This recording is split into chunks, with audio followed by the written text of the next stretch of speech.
You ask Tiger to solve. This deals with linear equations with one unknown.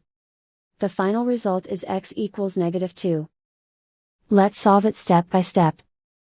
Simplify the expression. Expand the parentheses. Multiply the coefficients. Simplify the arithmetic. Group all constants on the right side of the equation.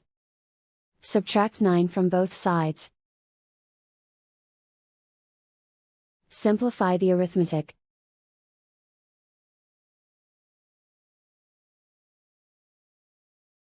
Isolate the x. Divide both sides by 27. Simplify the fraction. Find the greatest common factor of the numerator and denominator.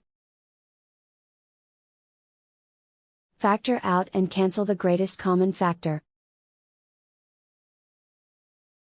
And so the final result is x equals -2.